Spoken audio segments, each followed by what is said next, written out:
Our next presentation is on the software side, accelerating software development for MIPI CSI-2 cameras.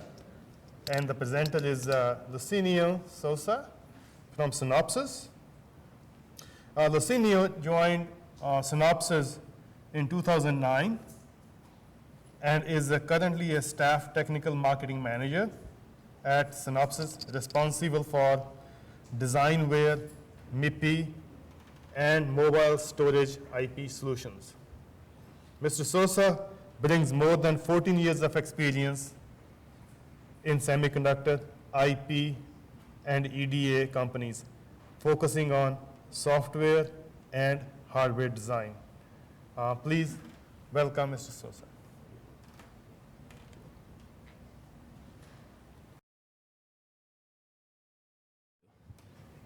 Hello, everyone. Today I will talk about software, how we were able to accelerate software development, specifically for CSI-2 camera applications. And essentially what I will do here is share our experience as we moved from a monolithic approach when developing our drivers into a modular approach. But most importantly, how we leverage Linux resources that are already available in Linux. So kind of talking a little bit about the challenge that we faced. Nowadays, hardware platforms are constantly evolving. SoCs, we have multiple IPs that have different versions because the specs are always moving. But even outside the SoC, at the board level, we have new cameras coming in, new displays coming in, and they all need to be supported by software. So essentially, it's hard for software to keep up with all these changes. And even though it may be tempting to start with a monolithic approach, kind of having one driver to cover a complete data path, for example, a video capture data path or a display data path, it's harder to maintain. Essentially, if you need to replace a device, bring a new device in, the designer needs to open up the device driver, the software device driver, and needs to find a way to add the code into that driver.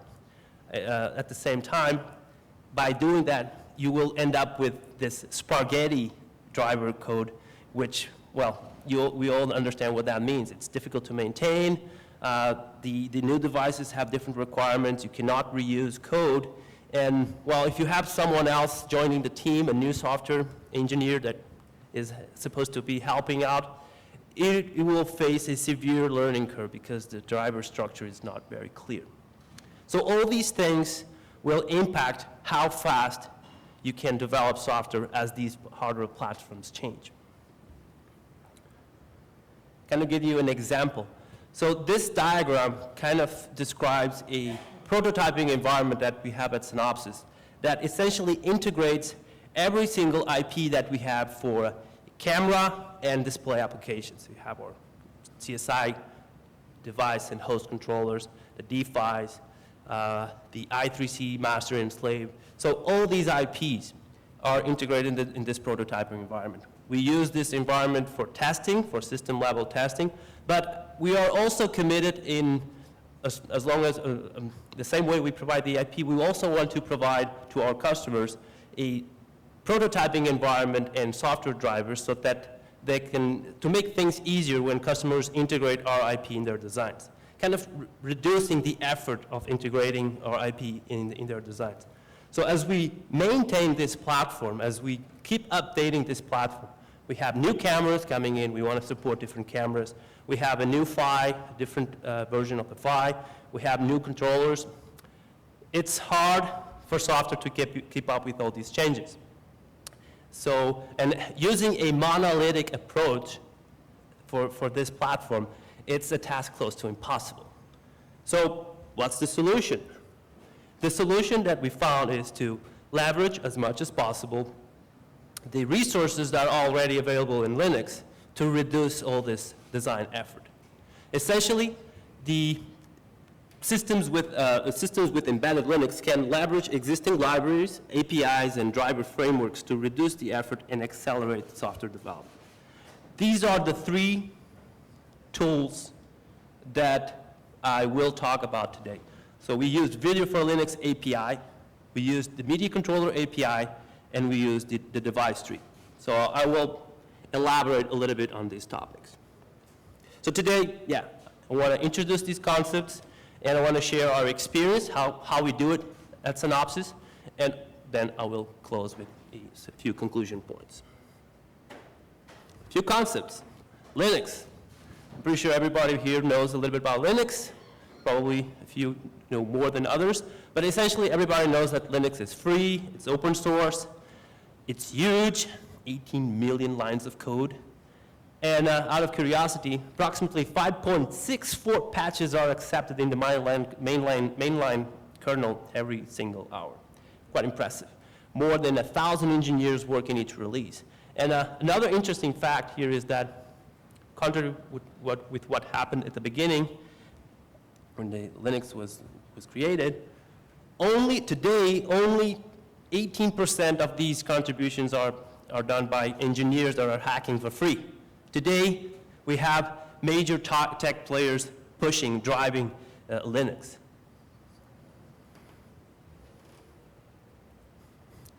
Linux is everywhere. You can see it in smartphones, wearables, mainframes, embedded systems, gas pumps, for example, and even servers. And it works great. I think we all agree with that. Actually, sometimes it doesn't. I was preparing these slides a couple weeks ago, and a friend of mine posted this online on Facebook. And essentially, he was traveling to Great Teton National Park, great place, and he shared this picture where basically his flight entertainment system crashed. And so essentially, the key takeaway from this picture is that we also have Linux in flight entertainment systems. That's key takeaway number one. Number two is that probably you need to start carrying your own keyboard in case you want to debug your flight entertainment system.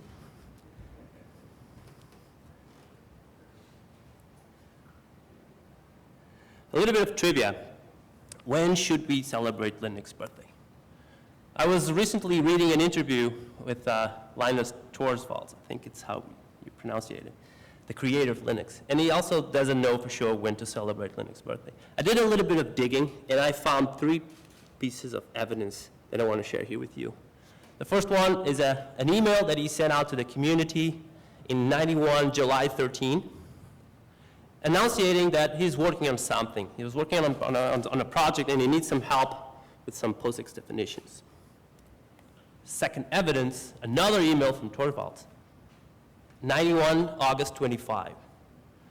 He's announcing that he's doing, I think this is good, he's doing something, he's doing a free operating system just as a hobby. It won't be big and professional like GNU. How wrong was he? Third piece of evidence is actually announcing that he has an operating system and is asking everyone to give it a try. And this is from October 5th, 91, same year. So essentially we have 3 great candidates to celebrate Linux birthday. It's not clear, I think the consensus is around 25 August. I got some newsletters in mid-August with some information about that. But my recommendation is just go with 3 birthday cakes and celebrate Linux birthday 3 times a year because I think it deserves. Okay, a little bit more serious now. This diagram is a very simplistic representation of a Linux architecture. The outer layer, the user space. Inside we have the kernel space interacting closely with the hardware, and between the axis between the user space and the kernel space is using these system calls. Very simple description. The user space is where software is running. Actually, the software that is running on the user space is called an application. So applications run at the user space. This is the memory area where applications will run. And kernel space, this is strictly reserved to run drivers and extensions, and it has direct access to hardware. Just to align the terminology. The axis between the user space and the kernel space is used using Linux APIs. These APIs allow programmers to write applications that are consistent with the operating environment. Some APIs can be divided in two parts, which run in two different areas, kernel space and areas and user space. And so the actual access between the application space and the kernel space is done with these IOCDLs. So this is kind of the simple introduction to Linux, kind of aligned terminology. Now I want to introduce the first tool that we used to accelerate our software development process. The first one is Video for Linux. This is it's an API that is dedicated for video capture. So Video for Linux, we have multiple drivers being built using Video for Linux. Examples like USB cameras, TV tuners, smartphone cameras, and other related devices. With Video for Linux, applications can easily add support in a standard way. Tool number one, kind of taking that same diagram before, your Video for Linux drivers will run at kernel space. Applications interacting with, related to video capture, could be MPlayer, FFmpeg, DLC, and again, we have these IOCDLs to allow the interaction between the application and the actual drivers. And these drivers are interacting with the hardware. Tool number one. Still in the context of Video for Linux, here I want to highlight the importance of having a modular approach to model the hardware.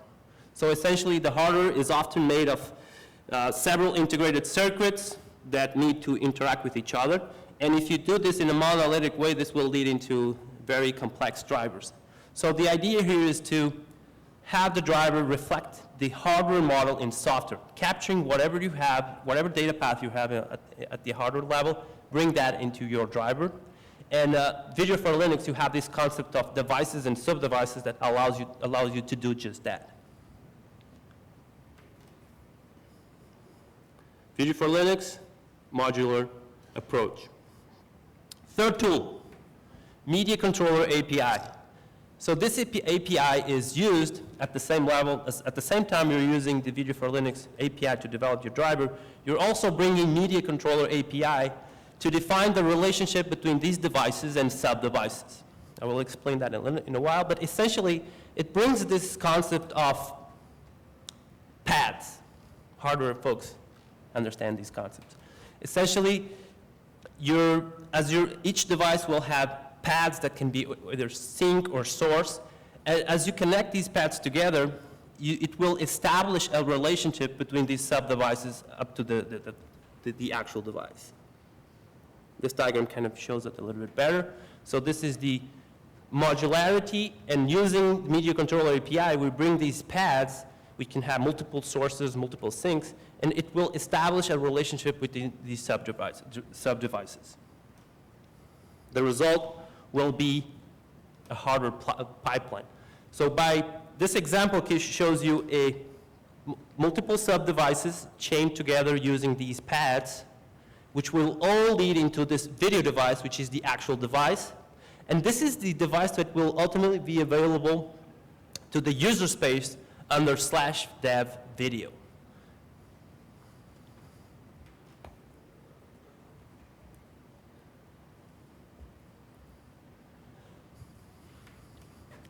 So once we have our driver up, what's happening? How is the interaction between the application and the driver? So essentially, this represents the driver that is interacting with the hardware, and we have these sub-devices connected to the main device, the ultimate sink. This will be registered under /dev. So your application, for example, taking Media Player as an example, will open that /dev video device and will start interacting with the device at a high level. Essentially, it will just send instructions like power on, start capture, change your resolution, and these high-level instructions will be propagated throughout the pipeline, will be translated into low-level instructions to the multiple sub-devices that are part of the pipeline.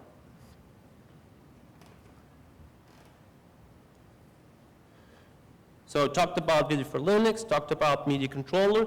Now I want to introduce the third item, device tree. I think it's kind of a well-known concept in the context of Linux. So it's a file that describes in an expressive way the elements that are part of the platform. The number of CPUs, the type of CPUs, buzzes, the peripheral device connections, interrupt controllers, how the interrupts are mapped. These are the details that capture what you have in your hardware. An example here, I have this UART. In this case, it's a designware APB UART and a specific address. These are the frequencies that this particular hardware component is running at. All these specs related with that particular block. So it's a file that describes all that information. So it describes not only what are the elements that are part of the platform, but also those specific details like frequencies, interrupts, base addresses, and for example, for cameras, number of lanes, what are the frequencies that can operate, etc. So all these details are listed in this file. A lot of concepts. Okay, so let's kind of structure and organize these ideas. So I talked about Video for Linux and Media Controller and how these two APIs are used to build your driver. Then I introduced the device tree. So essentially, the driver is designed using Video for Linux API, which is an API dedicated for video capture. It has all these functions and resources for video. It is modular and captures the hardware elements because we have this concept of sub-devices. The Media Controller API is used to define the relationship between these sub-devices, forming a hardware pipeline that represents the actual hardware that it's running beneath. The device tree describes the hardware platform and individual specific details like addresses, interrupts, and all these things. Sorry. When the kernel starts, it will look at the device tree and configure itself. So what that means is that the sub-device drivers will be loaded if they are present in the device tree. So as the kernel starts, if this driver is listed in the device tree, it will be loaded, all these sub-devices will be loaded. And because we're using the Media Controller API, the hardware pipeline will be formed because there is a clear relationship between these sub-devices. So once everything is up, the application interacts with the video device using high-level commands. And essentially, the video device is accessible to the user space under /deb, because it's registered under /deb, like video X, and interacts using high-level commands. Start capture, change the resolution. And this will be translated into these low-level commands that each individual sub-device driver will understand. Here's the one interesting point. Sorry, a little bit cold here. If a change in the platform is required, so we have our camera, we have our, for example, our CSI host controller connected to the system. If we need to change the camera, if we need to replace the camera, the only thing we need to do is take that device tree and update that entry. Instead of using camera A, we'll use camera B. And then when you restart, so you recompile the device tree, and when you restart the kernel, the new camera driver will be added to this pipeline that I described before. So here we had camera A initially. By just removing the device tree and adding camera B, this hardware pipeline will be formed again because there is a clear relationship between these elements. But the driver actually for that camera will be updated automatically. So one important thing here is that it wasn't necessary to open up the driver and change the code for that particular camera. That's basically that's error prone. So as the alternative to this process would be to change your driver and potentially impact what you had before. So you want to try to fix something that you want to do for the future, but you may be impacting what you had before. And that's not efficient. That's kind of can get you into a few troubles.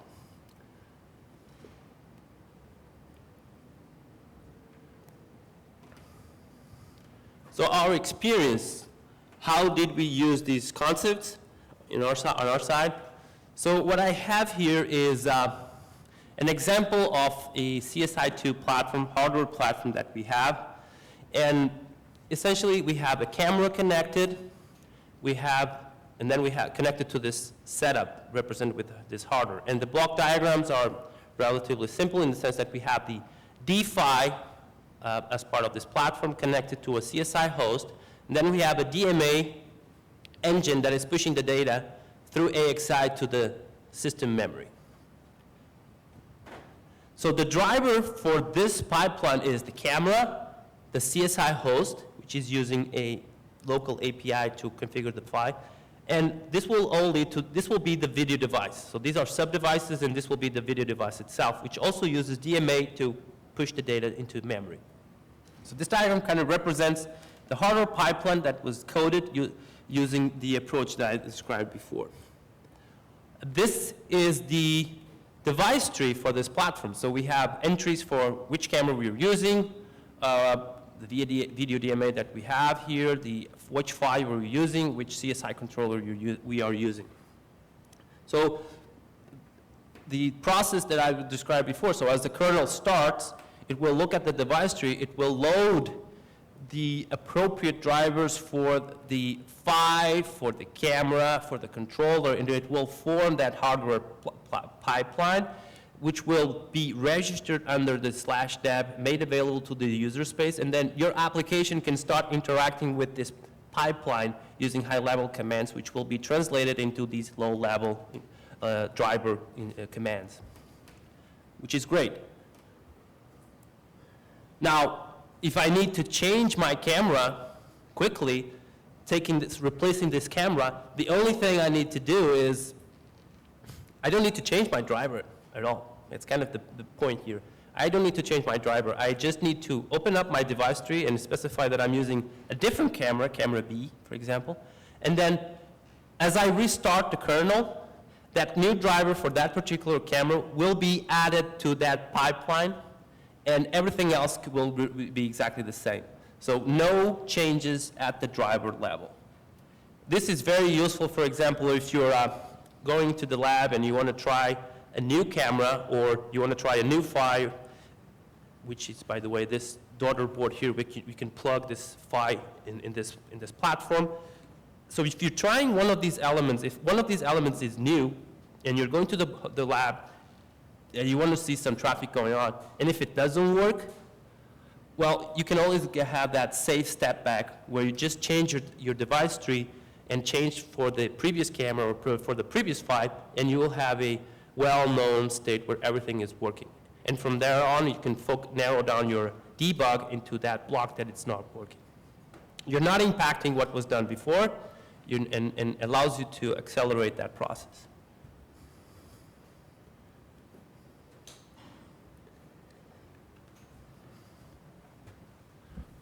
Low battery in this tablet. Here's a timer. Okay. So I talked about this platform, a little bit of details about this, this setup that we have here. So we call these IP prototyping kits. We use Synopsys prototyping solution, HAPS, and which is this board here. We integrate that with our test chips, and we connect this to this ARC processor development platform, which runs Linux. So we package this around a particular IP, and we make this available to our customers, for our IP customers. And this is basically, it works out of the box. It includes an application and reference drivers, and it's the perfect vehicle for customers to get familiar with the IP, explore the functionalities, different configurations, potentially even develop software, new software on top of these platforms. Essentially, we make these available to kind of reduce the effort or accelerate the process of integrating our solution in their designs. So again, IP prototyping kits. That's kind of the product here. And we have this platform running in our booth here, so if you want to take a look at it, it's right there available.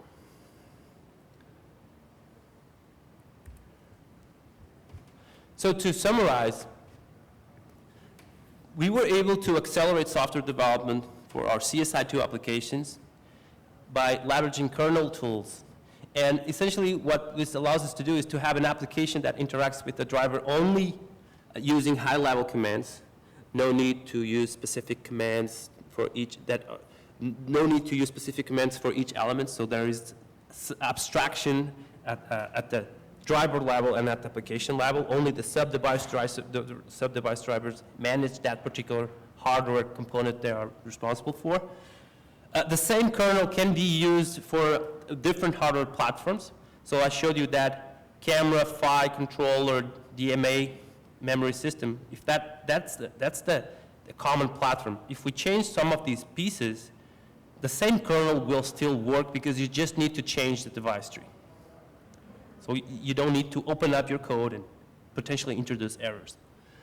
It's modular, so it becomes easy to split it across teams. So if you have multiple engineers working, you can have a well-defined interface and have someone working on a particular block because there is a clear interface, and it will work together as you integrate in the main driver. Easy to maintain and easy to bring new order in. So essentially adding all these things, this will allow us to accelerate the driver development by reducing the code complexity and turnaround time.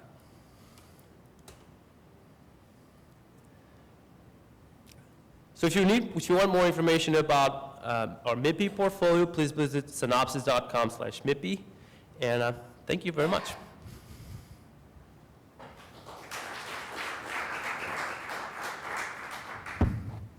Thank you. Any questions for this one? There's a question. In the back. Just 1 second. Let's just bring one thing here quickly. My throat.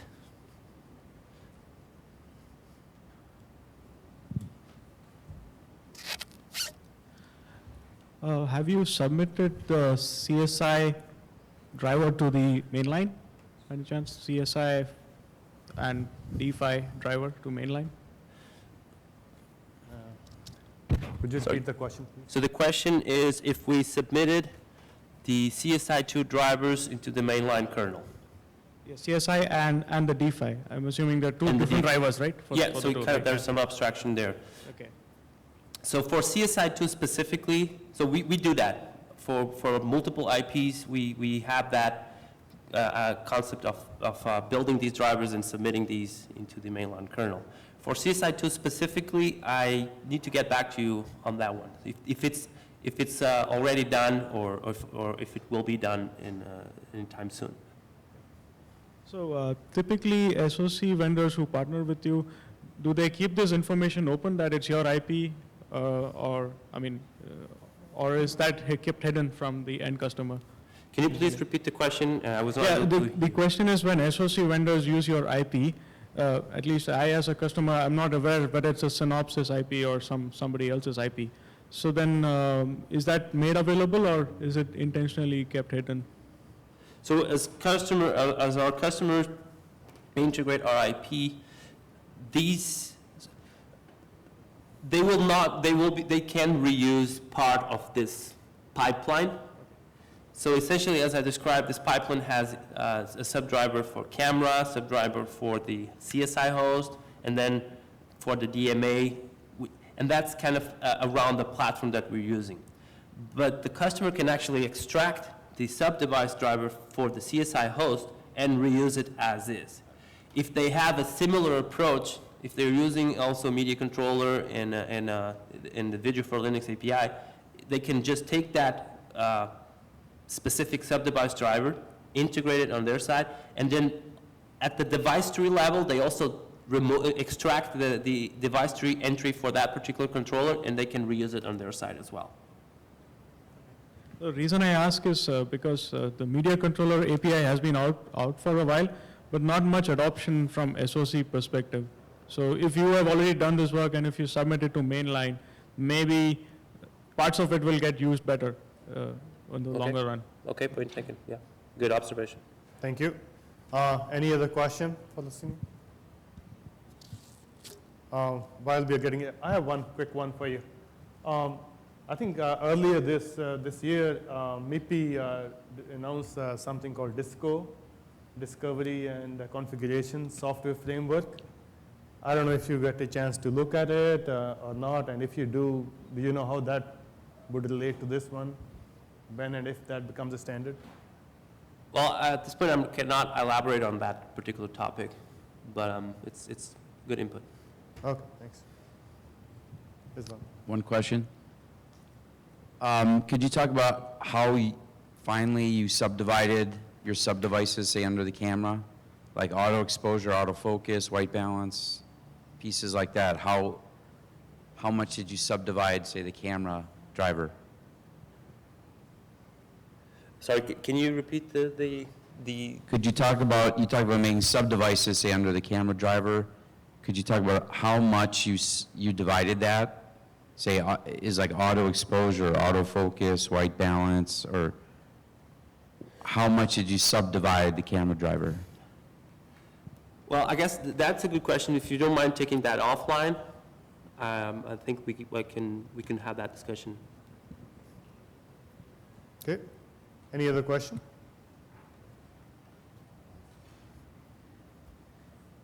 All right. Thank you. Thank you. Licinio.